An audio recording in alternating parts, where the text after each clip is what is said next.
this is Reaper here at Triumphal Gaming, and today I'm bringing you another League of Legends guide, this time on Pantheon, the Artisan of War.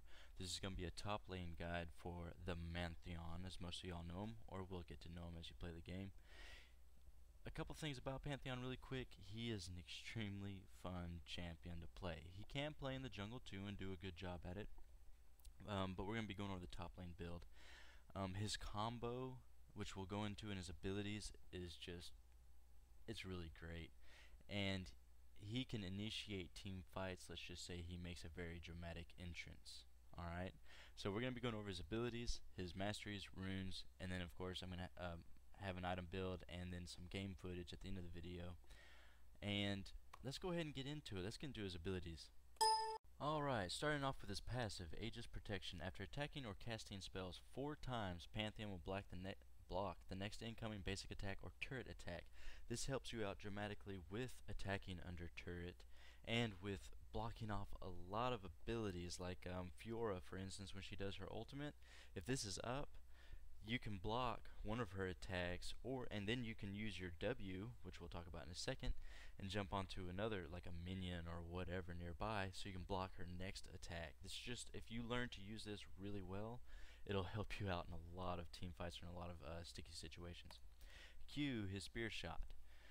Pantheon hurls his spear at an opponent dealing damage. This deals a significant amount of damage in the beginning. He is a brute force in the beginning, the laning phase of the game.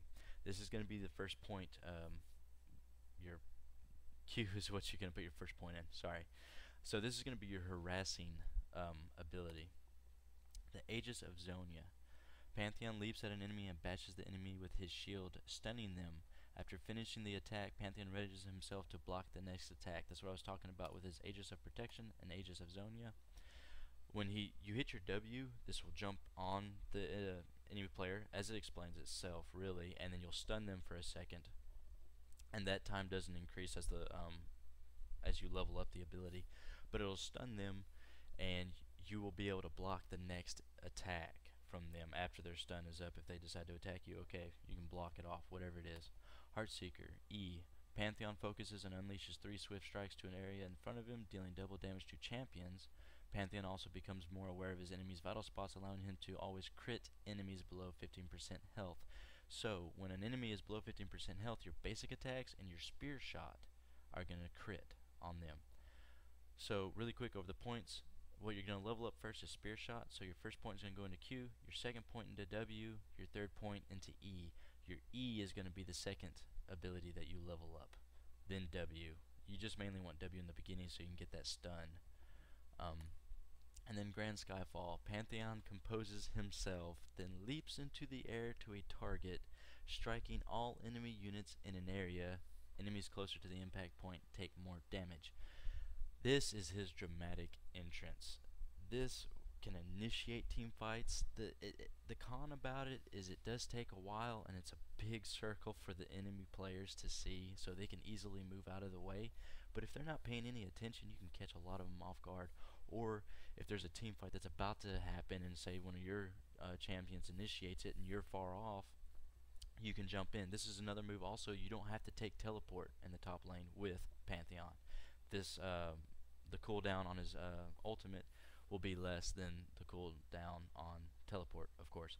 So you can also use this too to escape a fight. If you know it's not going to go well and you're not going to be able to run away from them, if they don't have any stuns, remember that, if they don't have any stuns, you can go ahead and hit your Grand Skyfall, your R, click it anywhere on the map that you can reach, and after just, I think, like a second and a half or 2 seconds, he'll leap into the air and get out of the area, so they won't be able to attack you anymore. Okay, so remember that. You'll initiate with your W or your R, depending on what's going on. You're going to hit your E because it's going to do double damage to enemy champions, remember that. And then you're going to hit your Q when they're running away. And remember, after they go below 15% health, you're going to always crit on basic attacks and your Q. Okay, let's jump over into his masteries. Okay, so in his masteries, I like to build a general 21 in offense and 9 in defense. He is an AD caster. Okay, so you're going to want to, all your AD items you're going to build is going to just boost your abilities even more. Alright, so In offense, we have 1 in the double-edged sword to do additional damage, Fury for that additional attack speed, Expose Weakness, damaging an enemy with a spell increases allied champions' damage dealt to them, Brute Force for that increased attack damage in the end game, Martial Mastery for increased damage, Spell Weaving, which is gonna, for each of your basic attack, is gonna increase your spell damage to them, Blade Weaving, which each spell you do to the enemy champion is gonna give you increased basic attack damage, Warlord for that increased bonus attack damage. We're gonna put 2 points from Warlord, 3 points in Executioner, increased damage dealt to champions below 50%. Then Dangerous Game, 1 in Frenzy, which is the only one you can put.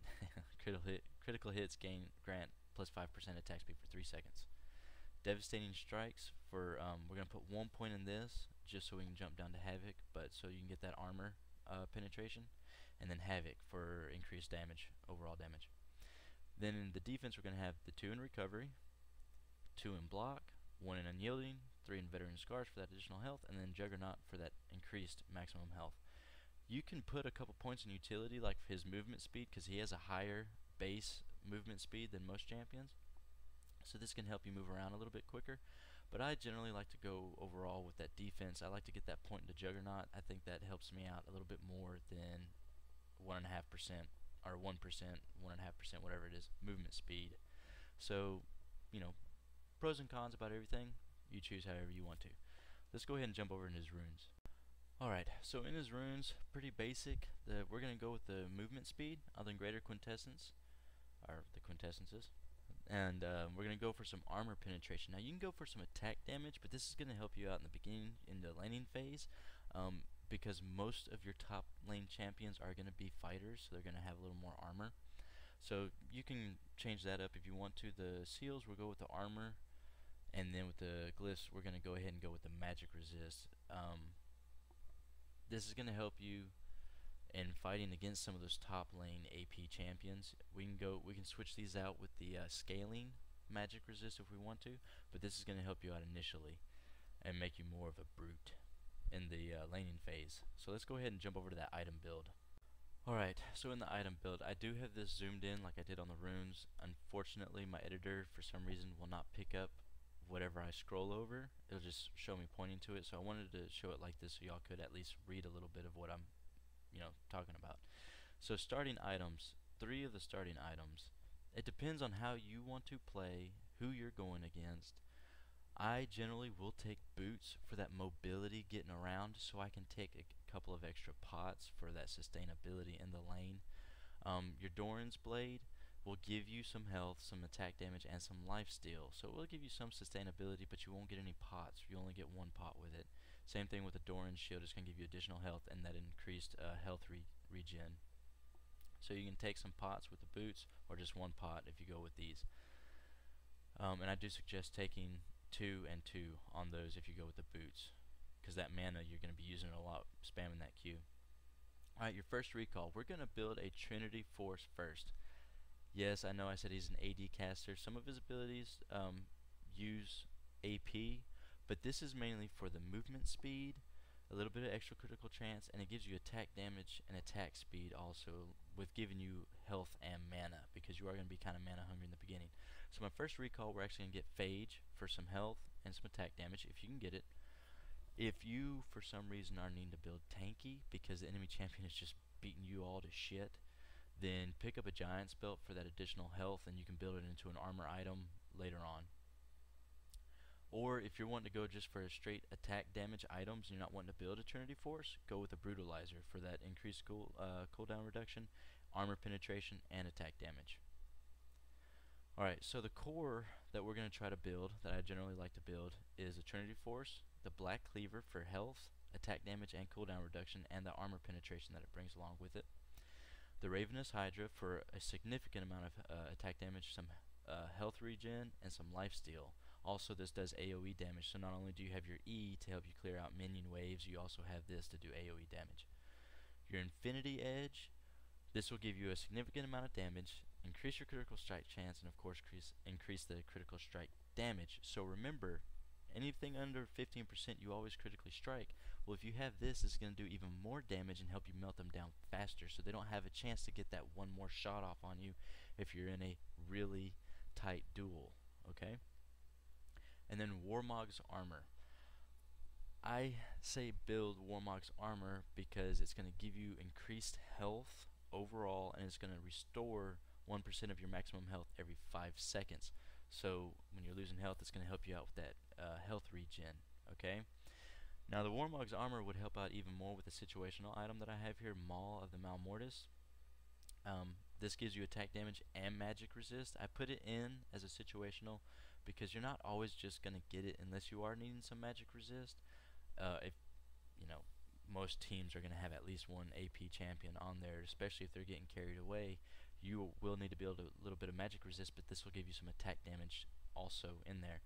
But the passive on it also will give you +1 attack damage for every 2% of missing health, up to a maximum of 35 attack damage.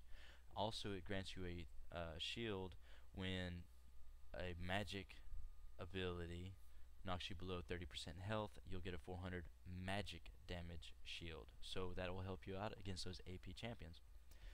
Your Randuin's Omen will give you health and then increased armor, and it also slows the attack speed of the ADC champion on the enemy team. If he's getting fed, you might want to pick this up to give you some health and armor and slow down their attack speed when they're attacking you.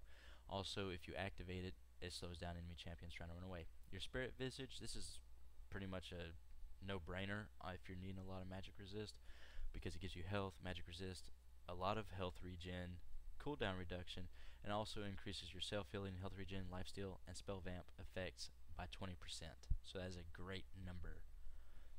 Then your Guardian Angel, of course. This is a kind of a mid to late game. If you see how everything's going and you're just diving in all the time, and maybe you've died a few times, you might want to pick this up. If the rest of your team is staying alive in your team fights and you're seeing just how things are going and you might be dying because you're Pantheon and you're diving in there, you might want to pick this up to help you out so that you can come back and just dish out a lot more damage.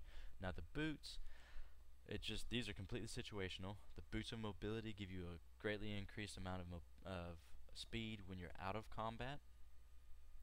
The Mercury treads give you that tenacity to reduce any type of CC, and it gives you magic resist.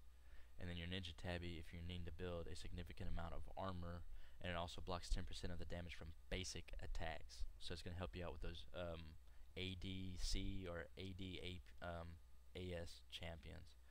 And then of course it gives you 45 movement speed. So of course this is not a build I like to use. I generally sometimes will get another item or two, but there are other items out there, I do realize that. So if you do have any questions or comments on anything that we've discussed so far in the guide, go ahead and leave a comment down below. We'll discuss whatever you have in mind. So let's go ahead and get into the game footage now, which is what y'all are really wanting to see, I know, and I'll see y'all at the end of the video.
Alright guys, so remember to max out his Q first, his E second, and his W last. Now remember, you're going to put your first points are going to be in Q, then W, then E. Okay? Um, your summoner spells, because I always freaking forget to mention them in the beginning, I generally take Ignite and Flash. I don't really need Teleport with Pantheon because his R pretty much gets him most places on the map, or you can run a little bit further and then get to another place on the map. Yes, Teleport immediately would teleport you to a minion that's in the enemy base if you needed to do that, but I think Ignite helps you out strongly in the beginning of the game and to the mid game, and especially if you have enemy champions that have a lot of lifesteal in their passives or in their abilities. Um, Utilizes R. Once you learn to use this correctly, you're gonna make mistakes. It's gonna happen. I do it all the time, but once you learn to utilize that correctly to get in or out, you're gonna do awesome with Pantheon. Just remember his combo. He is just so fun to play with. You might not even have a really good game, but you're gonna enjoy playing him. Okay. So that's pretty much going to wrap it up for this, guys. As I said before, if you have any questions or comments, leave them in the comment section below. If you like the video, hit the like button and subscribe to our channel because we have plenty of guides out right now. We have plenty more guides out coming in the future. So, hope y'all enjoy the video. Y'all have a good one.